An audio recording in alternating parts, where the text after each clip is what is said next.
Hello from Trend Signal for our review of the data and events the week beginning the 3rd of November, which is an important week for the markets. The first week of the month always coincides with the employment data in the United States.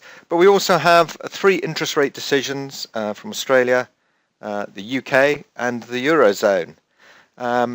Let's have a quick look at what happened last week, though. I think the biggest news or surprise last week really was the Bank of Japan's action on Friday last week, which was a monster increase in its quantitative easing program. The Bank of Japan plans to increase its quantitative easing to 80 trillion yen a year, so stepping up purchases of long-term Japanese government bonds, and that's up from a current annual pace of between 60 and 70 trillion yen, and that sort of converts to US dollars 540 billion to sort of 630 billion dollars. So that's a big increase by the Bank of Japan. And in addition, the government pension fund said it would reduce its bond holdings from 60 to 35% and increase its equity holdings from 24 to 50%.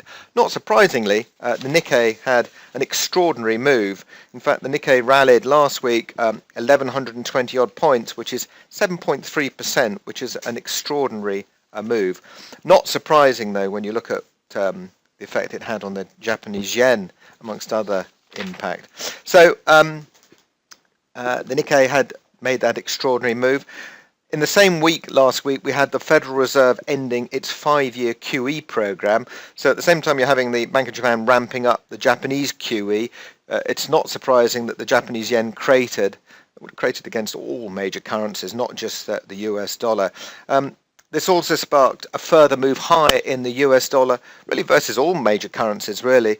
The US dollar strength was seen in the euro, which is already on the move last week, but the yen weakness pushed the euro lower again. Overnight, on Sunday night, Monday morning, the euro breached the 125 level, touching 124.38, and I think this really opens up the 122 handle on the weekly charts.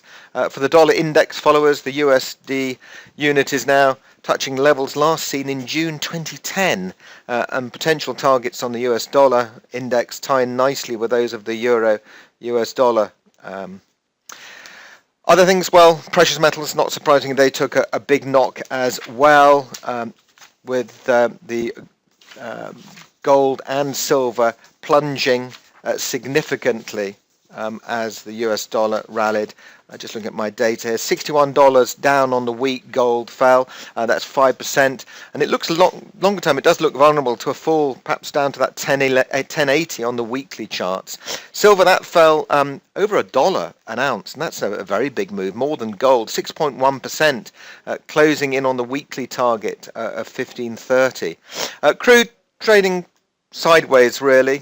Key support on the daily charts at 84.25, but on the week it just moved less than $0.50 as it looks to consolidate. So let's have a look at the data out this week. We have a lot of major data points out this week, but the focus is going to be on the interest rate decisions. So I'm going to jump to first of all Wednesday, which is the release of the ADP non-farm employment chain. This is the private payroll release, a precursor to the employment data to be released on Friday. We're expecting 214,000. The data generally is a little bit softer. Expectations are softer compared to last month. Nevertheless, I think the employment picture in the US remains fairly robust, and that's certainly indicated in what the Fed said in their last minutes. We also have on Thursday, which is our key data day of the week, I would say, along with Friday. We have the Monetary Policy Committee announcement on our own interest rates here in the UK. We're not expecting any change. There is a statement put out which the markets will scan, but for any sort of signs of any change in any policy. But I think with the Eurozone weakness, it's highly unlikely now that there'll be any change in rates here in the UK until at least the second or third quarter next year now. So I think that's well off the radar now. And then we have the Eurozone or ECB rate announcement. That comes out at 1:45, but the fireworks will happen probably at 1:30 when they have the press conference. We're not expecting any change in anything, but I do think it's likely that the subject of quantitative easing will be discussed. Most participants don't expect any move on that front until the new year, if ever. But as I say, that in light of what's happened last week, with the US ending its QE program and Japan ramping it up, I think the Eurozone is really under pressure now.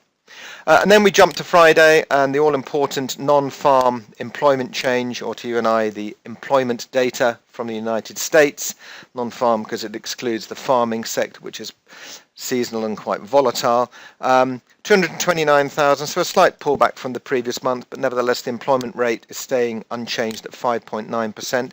So, the big question is, will the dollar trend continue higher on the foreign exchange markets? Will equities continue higher in the US, where we've seen the Standard & Poor 500 make a record closing high on Friday, and what was an extraordinary month, rallying over 10.5% from its lows in the middle of the month, in what was a bit of a blip and concern over global growth.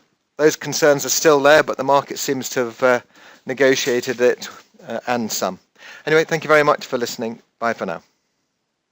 If you would like more information about trading the right way, Trend Signal is giving you the opportunity to see and hear about its services live at a free online seminar. Take a look at the Trend Signal website for the latest events and to book your free place.